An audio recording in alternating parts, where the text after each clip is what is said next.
Hi guys, welcome to civil engineering whole solution. My name is Kamlesh Dhone और आज हम लोग डिस्कस करने वाले हैं सपोर्ट रिएक्शन बेस्ड न्यूमेरिकल। इससे पिछले दिस इज लेक्चर नंबर 17 और इसके पिछले लेक्चर्स में भी मैंने आप लोगों को कुछ कॉम्प्लिकेटेड प्रॉब्लम्स बताई थी, ओके, जो कन्वेंशनल्स एग्जाम के पॉइंट ऑफ व्यू से बहुत इंपॉर्टेंट है। आज हम लोग एक और अच्छी प्रॉब्लम लेकर आया हूं मैं आप लोगों के लिए।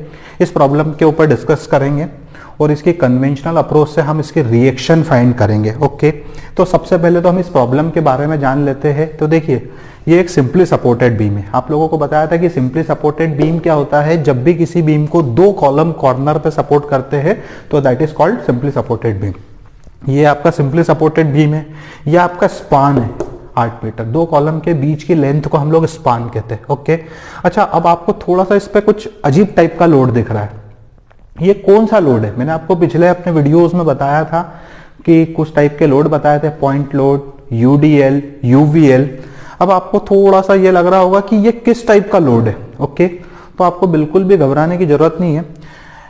आपको मालूम है कि ये किस टाइप का लोड है। इसमें यूडीएल भी है और यूवीएल भी है। समझ में आया? जरा ध्यान से देखो, ये सिर्फ कंफ्यूज करने के लिए आपको ट्रेपेजियम का शेप दे रखा है। समझ में आया? ठीक है। इस प्रॉब्लम को सॉल्व करने के लिए आपको सिर्फ इतना समझना है कि देखो, इतना इतना जो पार्ट है ना, ये यूडीएल है, ओके। और इसकी इंटेंसिटी कितनी है? 10 किलो न्यूटन पर मीटर। और इस यूडीएल के ऊपर ये देखो, ये जो इतना पार्ट है ना, ये आपका यूवीएल है। मतलब यूडीएल के ऊपर यूवीएल को सुपर इंपोज कर रखा है। मतलब अगर अभी भी आपको समझ में नहीं आया तो मैं आप लोगों को इस तरीके से बता सकता हूं। ये देखिए, ये रही प्रॉब्लम। ये आपका सिंपली सपोर्टेड बीम है, इसके ऊपर रखा हुआ है यूडीएल। ये देखो, यूडीएल को मैंने आपको बताया था मैं ऐसा भी बना सकता हूं, ओके। ये आपका यूडीएल है, यूनिफॉर्मली डिस्ट्रीब्यूटेड लोड, कितने का? 10 किलो न्यूटन पर मीटर का। अब इसके ऊपर इन्होंने क्या कर दिया है? एक यूवीएल रख दिया। ये देखो, ये रहा यूवीएल, ओके। इस प्रॉब्लम को इस तरीके से समझो। तो ये जो नीचे वाला पार्ट है ये है यूडीएल और ये जो ऊपर वाला जो पार्ट है बचा हुआ, इसको हम लोग यूवीएल कहते हैं। अब आप खुद सोचिए, ये 10 किलो न्यूटन पर मीटर है तो ये भी 10 किलो न्यूटन पर मीटर होगा, ओके। और ये 30 है पूरा, तो 30 में से 10 गया तो बचा हुआ कितना होगा? 20। ये देखिए, ये 10 का है और ये कितने का आपका? 20 किलो न्यूटन पर मीटर, ओके। टोटल 30 है। अगर इतना सा 10 है तो बचा हुआ कितना है?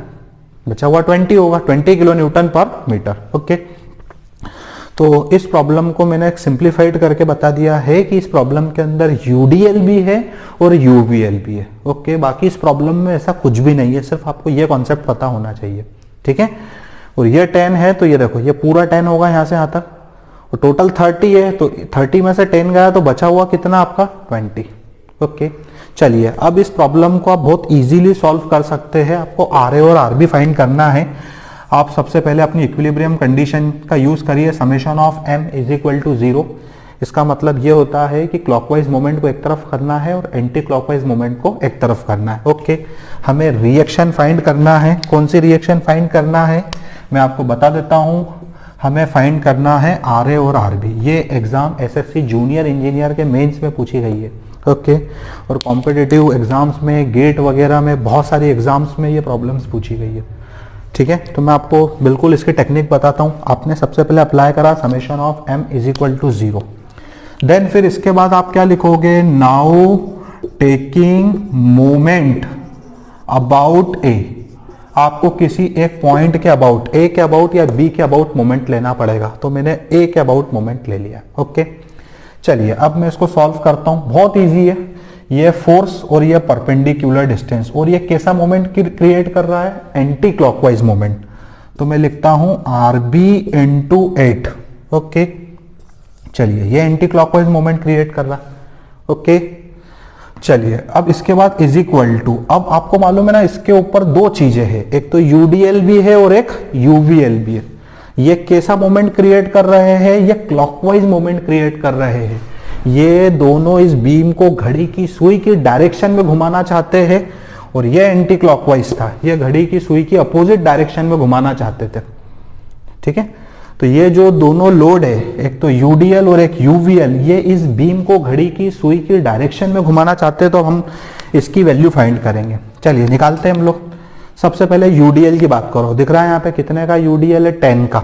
और डिस्टेंस कितनी दे रखी है आपको 8 मीटर, देखो ना 10 का है और डिस्टेंस कितनी दे रखी है 8 मीटर। तो 10 इंटू 8 W इंटू एल, ये तो हो गया फोर्स। और परपेंडिकुलर डिस्टेंस कैसे फाइंड करेंगे L/2, क्योंकि इसकी CG कितनी होती है L/2, तो ये 8/2। Okay, force into perpendicular distance, ये दोनों क्लॉकवाइज मोमेंट क्रिएट कर रहे हैं। ओके चलिए, इसकी कहानी खत्म हो गई। सिंपल सा कॉन्सेप्ट है, W की वैल्यू ये रही इंटू L और L/2 force into perpendicular distance. Okay चलिए, अब इसकी बात करते हैं हम। ओके, ये है UVL यूनिफॉर्मली वेरिंग लोड, ठीक है, और इसकी लेंथ कितनी, हाइट कितनी 20, जो कि हमने निकाल ली थी। चलिए अब इसका फोर्स निकालते हैं। तो इसका फोर्स मैंने आपको बताया था ट्राइंगल का एरिया। ट्राइंगल का एरिया क्या होता है 1/2, बेस कितना है 8 और हाइट कितनी है, सिर्फ इतनी हाइट लेना बेटा, सिर्फ UVL की हाइट लेना आपको केवल 20। अगर आप 30 ले लोगे तो ये प्रॉब्लम गलत हो जाएगी। 8 इंटू 20, ये हो गया फोर्स। अब आपको इसकी परपेंडिकुलर डिस्टेंस लेना है। तो मेरे पिछले लेक्चर में भी मैंने आपको एक कॉन्सेप्ट बताया था कि ये देखो, ये रहा ट्राइंगल है, ये ट्राइंगल, ट्राइंगल की CG, ये देखिए, अगर कोई इस कॉर्नर से पूछे तो h/3 होती है और इस कॉर्नर से पूछे तो 2h/3 होती है। ओके, अब आपको समझ सकते हो बिल्कुल। और ये टोटल डिस्टेंस कितनी है h। तो बात समझना जरा, ये रही इसकी CG, ठीक है। हम कहां पर खड़े हैं, इस पॉइंट पे खड़े हैं, ए पॉइंट के अबाउट मोमेंट ले रहे हैं। ये आपका ए पॉइंट है और ये आपका कौन सा पॉइंट है B। ओके, तो देखो ना, ये तो हो गया फोर्स। और परपेंडिकुलर डिस्टेंस कैसे निकालेंगे, यहां से यहां तक की डिस्टेंस, और ये कितनी होगी 2h/3, और ये रही डिस्टेंस। देखो 2h कितना है 8/3। ये थोड़ा सा कॉम्प्लिकेटेड है, बच्चों को थोड़ा सा देर से समझ में आता है, पर मैं एक बार फिर से एक्सप्लेन कर देता हूं। RB into 8 anti clockwise moment generate कर रहा है, और ये जो आपका UDL है W इंटू L L/2, और ये देखो UVL में अपन ने ये कैसे निकाला, ट्राइंगल का एरिया, ये आपका फोर्स हो गया। और ये कैसे लिखा है, कई बच्चों के मेरे पास कमेंट आते हैं, फोन आते हैं कि सर ये चीज कहां से आई, बुक में ये चीज कहां से आई। इसके लिए सिर्फ आप मेरा ऊपर वाला कॉन्सेप्ट देख लो। मैंने एक ट्राइंगल बना रखा है और ट्राइंगल की CG को हम बोलते हैं सेंटर ऑफ ग्रेविटी। मैं आपका इसका लेक्चर लूंगा सेंटर ऑफ ग्रेविटी का, इसको हम CG बोलते हैं सेंटर ऑफ ग्रेविटी। तो ये देखिए, अगर इस कॉर्नर से पूछे तो h/3, और अगर इस कॉर्नर से पूछे तो कितनी होती है 2h/3। और कई लोगों को ये लग रहा होगा कि सर ये h क्या है, तो ये h ये डिस्टेंस है। तो हमारी केस में क्या होगा 2h/3। देखो ना, हम A पॉइंट पे खड़े हुए, हमने शुरू में एक लाइन लिखी थी, now taking moment about A। यहां से CG तक की दूरी कितनी होगी 2h/3। ओके, अब कुछ भी नहीं करना है, अब आपको इसको सॉल्व करना है। तो आप डायरेक्ट RB की वैल्यू फाइंड कर सकते हो। ये देखो RB इंटू 8, ठीक है, इसको आप इजीली सॉल्व कर सकते हो। 2 इंटू 4 8, ठीक है, ये हो गया आपका 320, ठीक है। इसके बाद इसको मैं ऐसे मैन्युअली सॉल्व कर रहा हूँ, फिर आप कैलकुलेटर से भी सॉल्व कर लेना, ठीक है। ये 2 से 2 कैंसिल हो गया आपके पास बचा क्या 20 इंटू 8 इंटू 8 डिवाइड बाय 3। ये देखिए, मैं इसको भी कर लेता हूँ, 20 इंटू 8 इंटू 8 डिवाइड बाय 3। इसको सॉल्व करने के बाद आपके पास बच रहा है 426.66। ओके, हाँ, अब इसको ऐड करो और डिवाइड बाय 8 कर दो इसके अंदर, प्लस 320 डिवाइड बाय 8। तो आपके पास डायरेक्ट आंसर आ जाएगा। आरबी का जो वैल्यू आ रही है 93.33 किलो न्यूटन। ये आपका पहला आंसर है बेटा। ओके, तो आरबी की वैल्यू मेरे पास आ चुकी है 93.33। अब मुझे आरए की वैल्यू फाइंड करना है। अब मैं दूसरी इक्विलिब्रियम कंडीशन अप्लाई करूंगा। तो ये चीज मैं मिटाता हूं, ठीक है। इस डायग्राम को नहीं मिटा रहा हूं मैं, क्योंकि ये इसी का मॉडिफाइड फॉर्म है। ओके, ये दोनों एक ही डायग्राम है। सिर्फ मैंने ये आपको दिखाने के लिए बताया है कि इसमें यूडीएल कौन सा है और यूवीएल कौन सा है, और यूडीएल की इंटेंसिटी कितनी है और यूवीएल की इंटेंसिटी कितनी है, ये बता रखा है। ओके, चलिए, आरबी की वैल्यू आ गई अब मैं यहाँ पे दूसरी इक्विलिब्रियम कंडीशन अप्लाई करने वाला हूं, summation of v is equal to 0, जिसका मतलब होता है upward force is equal to downward force. इस बीम में जितने फोर्स अपवर्ड लग रहे हैं उनको और जितने फोर्स डाउनवर्ड लग रहे हैं उनको लिखना है आपको। तो अपवर्ड कौन कौन से फोर्स लग रहे हैं, एक RA लग रहा है और एक RB लग रहा है। आप चाहो तो इस डायग्राम में से देखो या चाहो तो इस डायग्राम में से देखो। ओके, RA और RB ये दोनों अपवर्ड डायरेक्शन में लग रहे हैं, और जो डाउनवर्ड डायरेक्शन में देखो, अब तो एक तो UDL है, तो UDL ये देखो ना, यहां देख लो, यहां समझ में नहीं आया तो ये UDL, एक तो UDL लोड लगा रहा है और एक UVL लोड लगा रहा है। तो UDL का लोड कैसे निकालते हैं, W इंटू L, यही है लोड। और UVL का लोड कैसे निकालते हैं, तो आपको बताया था ट्राइंगल का एरिया 1/2 बेस इंटू हाइट। ये देखिए कॉन्सेप्ट समझिए, upward force is equal to downward force. ये अपवर्ड थे और डाउनवर्ड में ये रहा W इंटू L, और ये UVL का कैसे निकाला, ट्राइंगल का एरिया।